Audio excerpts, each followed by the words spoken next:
Part 1. The night the lights went out. You remember the exact moment it began. Not with fire, not with screams, but with silence. A silence so heavy it felt alive. The city had been restless for weeks. Rumors on dead screens, whispers through cracked radios.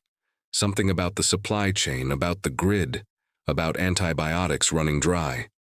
But no one listened. Why would they? Civilization had always fixed itself. The power always came back, the medicine always arrived. Until it didn't. That night you were standing by the window when the last lights flickered and vanished. Not just your block. The horizon itself went dark. A soft hum of humanity vanished into stillness. No engines, no sirens, no electricity. Only the breath of the wind moving through abandoned streets. At first you waited. Everyone did. You thought maybe it was another temporary blackout. You lit a candle, checked your phone. Dead. No signal. You laughed nervously and told yourself it was fine. But the laughter sounded foreign, like it belonged to someone else. Then the hours passed, and the waiting became something else. In the dark, time bends. A night with no hum of machines feels like an eternity. You could hear your heartbeat. You could hear the whisper of your own breath echoing through the walls. And somewhere, faintly, the first sound of chaos.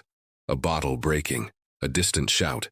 The muffled growl of panic spreading faster than any infection. By morning, the world was already unraveling. No power meant no pumps. No pumps meant no water. No refrigeration, no medicine, no order. You went outside. The air smelled different, raw, metallic, almost like the world itself had opened a wound. People wandered the streets holding their devices like relics from a dead religion. Some searched for answers, some for food, and some simply for someone who still cared. On the second day, the hospitals closed. Not officially, they just stopped working. The generators failed, the fuel ran out, and the doctors left, carrying what they could. You saw the signs taped to the hospital doors. No medicine, no power, no admissions. Inside, behind the glass, were people who had nowhere else to go. You didn't look for long. By the end of the week, the air began to rot. It wasn't death at first. It was infection. Small things. A scratch, a blister, a cough. Without antibiotics, every cut became a story. Every wound, a gamble. People remembered too late that we had built our world on invisible defenses. On soap, on sanitation, on supply chains that never stopped moving. And when they stopped, the bacteria came back. Not as an army, but as memory. The earth remembering how to reclaim what it had given. You learned the rules quickly. Don't touch water you didn't boil. Don't trust food you didn't cook yourself. And never, ever let a wound stay dirty. It happened on the 12th day. You were collecting rainwater from a rusted gutter when you slipped and scraped your hand on a piece of metal. It didn't seem like much. A shallow cut, barely bleeding. You washed it with the little clean water you had, wrapped it with fabric from an old shirt and forgot about it. 2 days later, your hand began to swell. The skin reddened, warm to the touch, pulsing with pain that wasn't there before. You tried to ignore it, but the throbbing grew deeper, as if something beneath the skin was alive. When you unwrapped the cloth, you saw it. Yellow, sticky, spreading. Infection. You didn't panic. You'd seen worse. Or so you thought. You remembered an article once, something about how fast bacteria can multiply, how a single gram of infected tissue could hold billions of cells. You remembered the phrase septic shock, and how fast it could kill. You sat in the dim light staring at your hand, realizing that in the world before, this would have been nothing. A visit to the clinic. A bottle of pills. Now, it was a death sentence, unless you learned. So you did what humans have always done when faced with extinction. You adapted. You found a tin pot, boiled rainwater, and washed the wound again, wincing as steam burned your skin. You tore the cloth into smaller strips, sterilized them over fire. You crushed garlic, remembered somewhere that it killed bacteria, and spread it thinly across the wound. It burned like fire. But the pain felt honest, like a reminder you were still alive. You slept that night listening to the wind, to the ache in your hand, to the memory of sirens that no longer existed. The next morning, the redness had stopped spreading. The swelling had gone down. You weren't healed, not yet. But you'd survived another day. That was the moment it changed for you. Not the blackout, not the panic, but that wound. Because that was when you understood what civilization had done to us. It had made us soft, dependent, comfortable inside a web of miracles we never understood. Running. Part 2. The collapse and the cost of dependency. You wake up to a world that no longer hums. The silence hasn't changed, but something inside you has. A quiet understanding that this isn't temporary. It's permanent. The grid won't come back, the trucks won't roll in, and the shelves, once filled with medicine and food, will never refill. You stepped into the age after comfort, an era humanity never thought it would see again. You walk through what's left of the city. Windows are shattered, signs rusting, advertisements still frozen on screens that will never glow again. Fast relief. One pill away from better. The slogan means nothing now. A few survivors still cling to the illusion of recovery. They build fires in parking lots, trade old canned food, talk about governments rebuilding. But deep down, they know. Civilization didn't collapse in a single day. It simply reached the edge of its own complexity and fell apart under its own weight.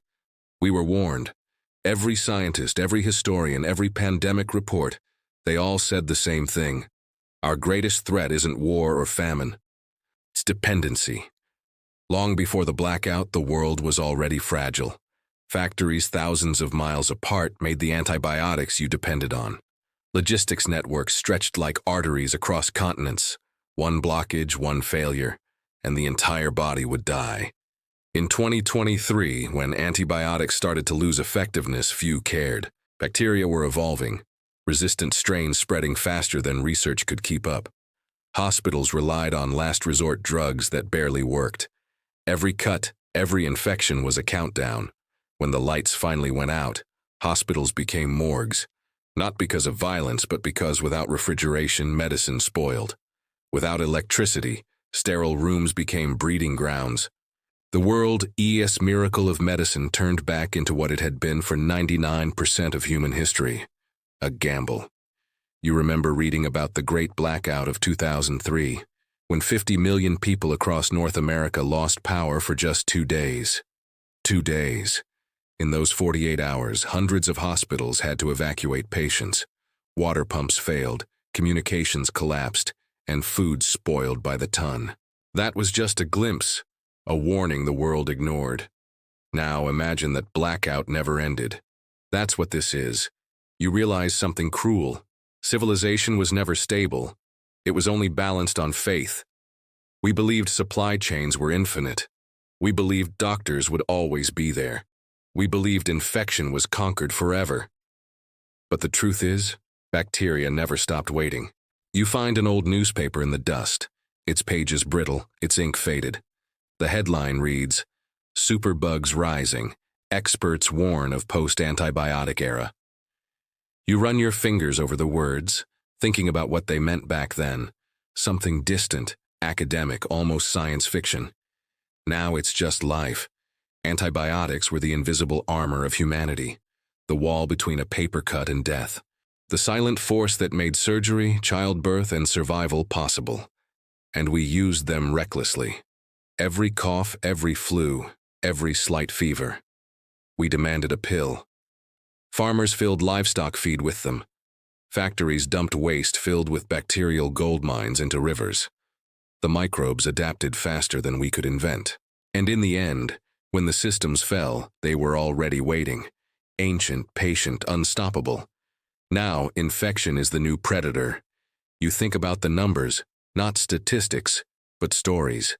In wars before modern medicine, soldiers didn't die from bullets, but from wounds that festered. In the 19th century, gangrene was a death sentence. In the trenches of World War I, infection killed more men than artillery. Every civilization before antibiotics knew this truth. A clean wound is life. A dirty wound is death. It's strange to think how easily we forgot that.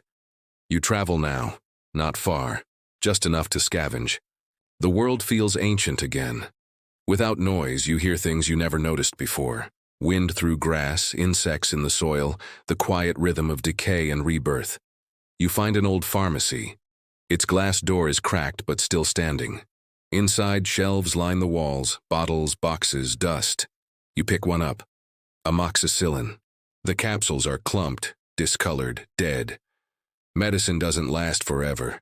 Civilization forgot that too. You stand there for a long time, surrounded by the ghosts of a science that saved billions, and realize this was the miracle. Not the machines, not the screens, but the ability to fight invisible enemies we could never see. And now, without it, the smallest cut is once again a battlefield. You think about the chain, the invisible web that connected everything. Electricity powering water treatment, water allowing sanitation, sanitation preventing infection, medicine curing infection. And in one night, the first link broke. That's how the world fell, not in explosions or invasions, but in quiet, invisible ways. Invasions, but in quiet, invisible ways. You remember what it used to be like. The smell of antiseptic wipes, the feel of clean sheets, the comfort of knowing a hospital was minutes away. Now there's only earth, fire, and instinct. And yet, part of you feels something else, something old.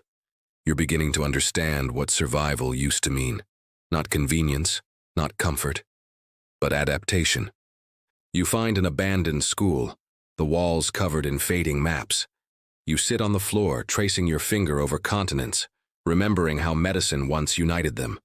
Penicillin discovered in 1928, mass production in World War II, the golden age of antibiotics that followed, the miracle era, and the arrogance that came with it. We thought we'd conquered disease. We thought we'd conquered nature. But nature doesn't lose. It only waits.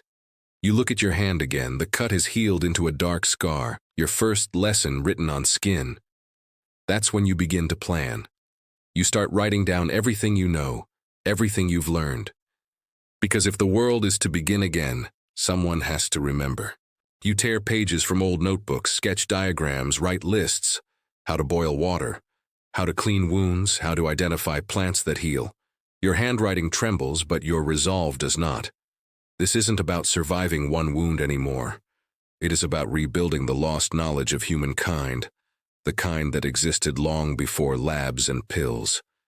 You whisper to yourself, if the world forgot how to cure, then I'll remember how it started. You glance outside. Dusk settles over the ruins, painting them in orange light. For the first time, you see beauty, not in technology, but in simplicity. The world is raw again, honest again.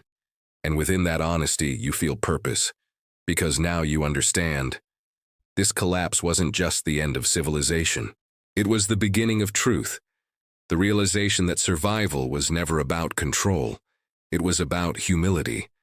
You tighten the bandage on your hand, pick up your pack, and whisper a silent vow into the fading light. I will learn what the ancients knew. I will keep the knowledge alive. The sun dips below the skyline, darkness returns. But this time it feels different. It's not the end. It's the beginning of your education. Part 3, Survival Knowledge. The forgotten science of staying alive. Civilization gave us pills. The earth gave us everything else. When the pills are gone, you return to the earth. Or you don't return at all. The night grows colder. Your fire crackles softly against the dark. This is no longer fear, it's training. Every flicker of the flame, every breath of wind is a reminder. Survival is a system, and infection is the test that decides whether you understand it. You spread out your notes on the ground, hand-drawn diagrams, lists of herbs, sketches of wounds. Each page represents rediscovered knowledge, lessons once taught to healers, hunters, and warriors thousands of years ago. Now, they are your textbooks. 3.1. Understanding wounds and risk. Before you can heal, you must recognize. A wound is not just a tear in the skin. It's an open gate. And in a world without antibiotics, that gate leads straight to infection, your most silent predator. There are 5 basic types of wounds you'll face in the wild. Abrasion, skin scraped off by friction, usually shallow but prone to dirt contamination. Incision, clean cut from a sharp edge, knife, stone, glass, easier to treat if cleaned fast. Laceration, torn, jagged tissue from blunt trauma, irregular edges trap bacteria. Puncture, deep, narrow wound from thorn, nail, or tooth, dangerous because infection grows inside, unseen. Crush or compound wound, tissue destruction, often with broken bone, near impossible to treat without advanced care. Every wound carries 3 risks: contamination, bacteria, dirt, or decay entering the tissue; inflammation, the immune system's war response; sepsis, when that war spreads throughout your blood. You must treat a wound as fast as possible, before the bacteria multiply, before fever sets in, before your body turns against itself. Rule 1. You don't need medicine to survive an infection. You need speed, precision, and calm. 3.2. Field sterilization. When the world had hospitals, sterilization was invisible. Autoclaves, alcohol wipes, UV lamps. Now, you must recreate it with what's left around you. Boiling. Boiling water remains the oldest and most reliable method. Heat kills most pathogens at 100 degrees C, 212 degrees C. Boil for at least 10 minutes. If you're in high altitude, add a few more. Use this water to clean wounds, soak tools, or rinse cloth bandages. Fire sterilization. If you have metal tools, knives, needles, tweezers, pass them directly through a clean flame until they glow faintly red.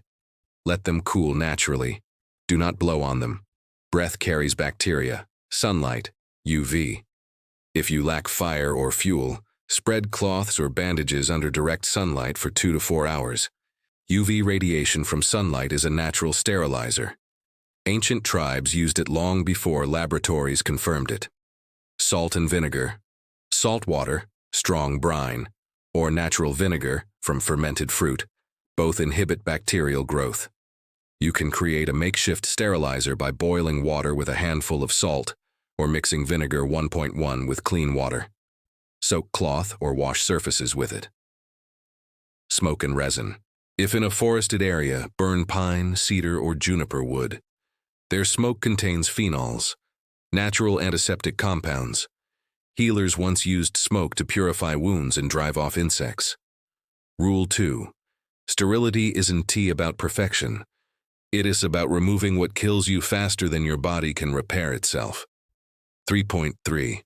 Natural antiseptics by biome. Nature hides its medicine in plain sight. Every ecosystem, forest, desert, mountain, tropic, has its healers if you know where to look. Forest and woodland pine resin, sealant and antiseptic. Warm it slightly, apply over cleaned wound. Oak bark, rich in tannins. Boil into a brown tea and use to rinse wounds or gargle for mouth infections. Plantain leaf, Plantago major, crush into a paste, soothes inflammation, draws out infection. Tropical jungle coconut oil, antibacterial, antifungal, and helps keep wounds moist without decay. Turmeric root, natural antibiotic, apply as paste or drink as infusion for internal infection. Papaya leaves, enzymes help clean dead tissue from infected wounds. Desert aloe vera gel, cooling, antibacterial, promotes healing of burns and cuts.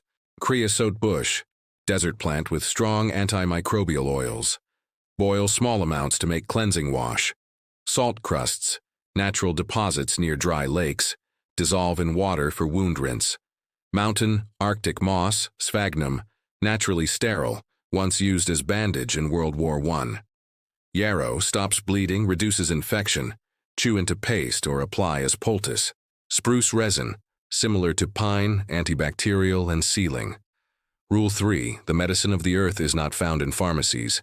It is found in patterns. Where there is decay, nature grows something to fight it. 3.4. Improvised tools and techniques. You don't need steel to perform first aid. You need ingenuity. For cleaning, use boiled cloth, moss, or bark fibers as sterile pads. Pour sterilized water gently. Never scrub raw tissue. For bandaging, cut strips of clean fabric or animal hide. Wrap snugly but not tight. Allow air circulation to prevent anaerobic infection. For closing wounds, small cuts. Let them close naturally after cleaning. Larger wounds, use butterfly leaves. Fold and tie from thin plant fibers, vines, sinew. Emergency. Heat a metal needle and sew with sterile thread, fiber cord, or clean hair. Only if the wound is clean. For drainage. If a wound swells, reddens, and throbs, you must let it drain. Use a sterile thorn or heated knife to open the abscess slightly. Press gently to remove pus, rinse with boiled water and salt. Painful, but life-saving. Rule 4. Pain is information. Don't silence it.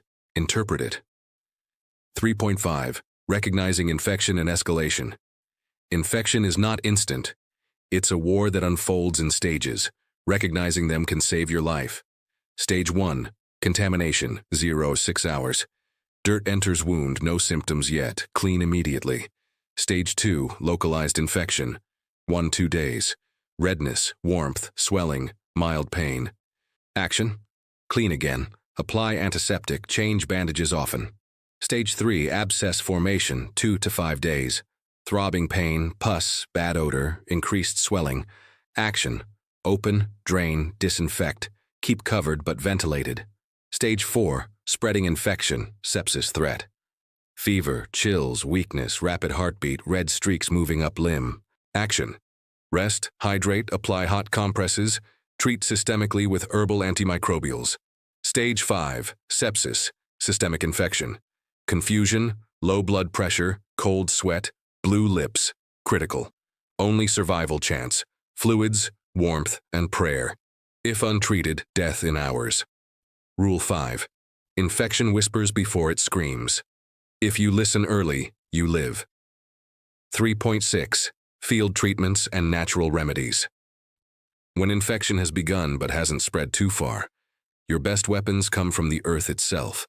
Herbal antimicrobials, garlic, allicin. Crush raw and apply or swallow small pieces. Honey, raw, unprocessed, ancient antiseptic. Seals wounds, draws moisture out of bacteria. Thyme or oregano oil, potent antibacterial. Mix drops with clean oil before applying. Ginger, anti-inflammatory, use as tea or compress. Echinacea boosts immune response, reduces swelling. Wound packs, poultices. Mix antiseptic herbs, plantain, yarrow, turmeric, with clay or clean ash. Spread over wound, cover loosely. Change twice daily. Hydration therapy, fever and infection, dehydrate fast. Boil water, add pinch of salt and small amount of sugar. Makeshift oral rehydration solution. Steam inhalation, respiratory infection. Boil pine needles, eucalyptus leaves, or mint. Inhale vapor carefully under cloth. Clears airways, disinfects sinuses. Burn treatment. Cool with clean water, not ice. Apply aloe or honey layer. Never burst blisters. They are natural bandages. Rule 6. Every wound is both physical and chemical. You don't just fight bacteria, you fight imbalance. 3.7. Supporting the body. Hydration, nutrition, immunity. You can disinfect a wound perfectly and still die if your body can't fight back. Survival medicine isn't about fighting infection externally. It's about reinforcing your internal fortress. Hydration. The body is 60% water. Lose just 10% and your immune system fails. Drink boiled water frequently. If you sweat or vomit, replace salts with a mix of 1 liter water plus 1 teaspoon salt plus 2 teaspoons sugar. Nutrition. Protein repairs tissue. Fats provide long-term energy. Carbohydrates fuel recovery. In survival conditions, insects, fish, seeds, wild greens all rebuild your defenses. Immunity boosters. Vitamin C from berries, citrus, or pine needle tea. Zinc from nuts, shellfish, or roasted insects. Sunlight for vitamin D. Step outside daily. Sleep and calm. Stress kills immunity. Every night, slow your breathing. Let your heart rate fall. Healing happens in rest, not panic.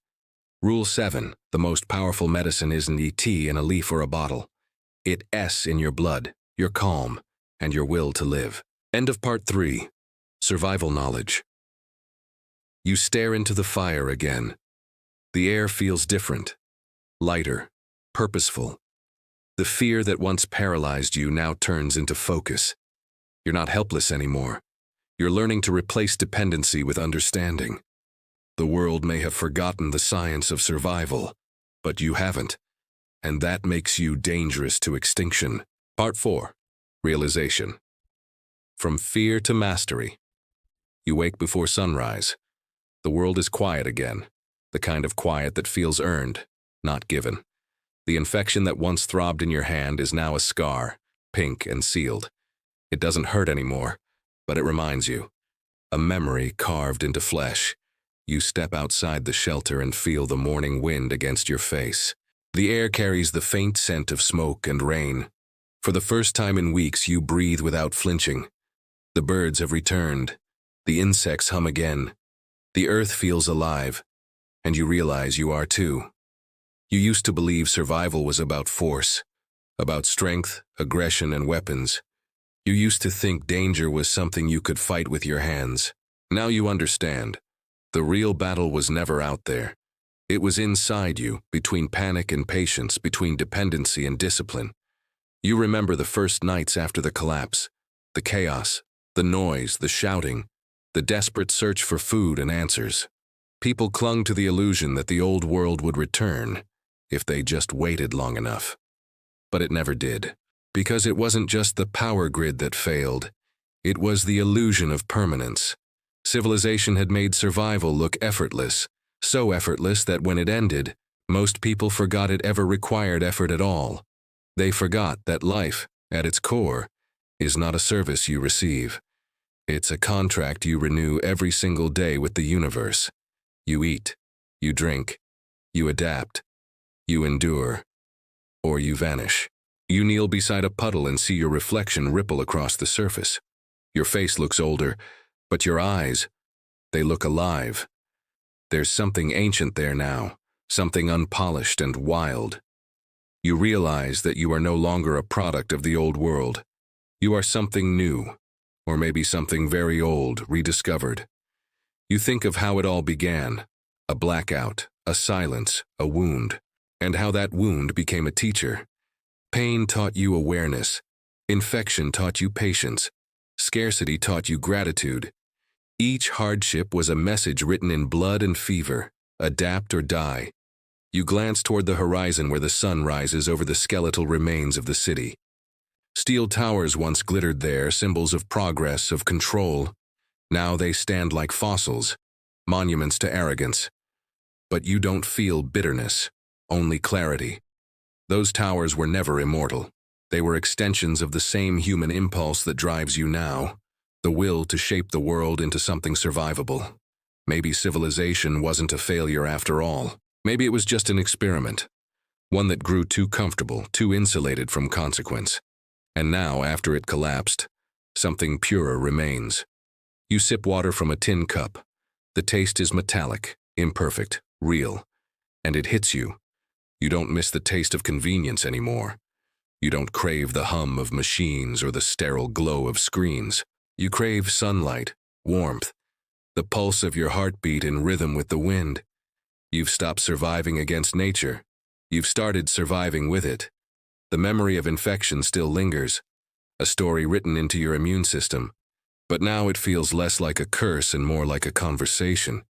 You understand that bacteria, decay, rot, they were never enemies. They are reminders that everything returns to balance eventually. Survival isn't about defying death. It's about cooperating with life. The world before the collapse measured success by control, by how much you could own, how little you could risk. But the new world doesn't care about control. It rewards those who listen. The hunter who tracks quietly, the healer who experiments with plants, the survivor who learns humility from dirt and flame. And for the first time, you feel a strange sense of peace. Because survival is no longer a punishment. It's purpose. You think of others who might still be out there, people hiding in silence, waiting for rescue that will never come. If they could see you now, if they could understand what you've learned, maybe they wouldn't be afraid. Maybe they'd realize that survival doesn't begin when the world ends. It begins when comfort does. You whisper to the air, "You don't have to fear the end of the world. The world doesn't end, it just changes." And in that sentence lies the truth that civilization forgot. We are not apart from nature. We are its experiment. And extinction is only failure if we refuse to learn. The fire from last night has died into embers. You stir them gently, add a handful of dry twigs, and watch as flame blooms again. Fragile at first, then strong. That's what survival feels like now. Not panic, not desperation, just rhythm, just understanding. Fire burns, water purifies, earth heals, air carries life. The four elements have always been teachers. You simply stopped listening until they took everything away. The infection that almost killed you didn't just teach you how to heal. It taught you that the human body is a map, one drawn by evolution itself. Every cell, every reflex, every scar is a survival manual written across time. Civilization had covered that map with noise, but the silence brought it back. Now, as the wind rises, you look at the horizon again. It's no longer just ruins, it's potential. Because every collapse hides an invitation to rebuild, but better. Not with steel and comfort, but with wisdom and humility. You know now that you won't rebuild the same world. You'll rebuild one that remembers what made life possible in the first place. Respect for the fragile, reverence for the real, and readiness for change. You walk toward the tree line, hand brushing against the rough bark, feeling its pulse, slow, ancient, patient. You realize that trees have been surviving collapses for millennia. Fire, drought, frost. Yet still, they rise. You are not so different. You are made of the same stubbornness that keeps forests growing through ruin. The day warms. The sky clears. Your shadow stretches long over the earth. You've crossed the line between fear and understanding. And once crossed, there is no going back. You don't need antibiotics. You don't need electricity. You don't need civilization to tell you how to live. All you need is awareness, curiosity, and the will to continue. Everything else nature provides, if you remember how to ask. You close your eyes and let the sunlight fall across your face. And in that light, you realize something extraordinary. The apocalypse didn't destroy humanity. It refined it. We were never meant to be comfortable forever. We were meant to evolve. Again and again, collapse after collapse, until survival becomes not just instinct but art. You smile, not because you've conquered the world, but because you finally belong to it again. Survival isn't about strength, it's about adaptation.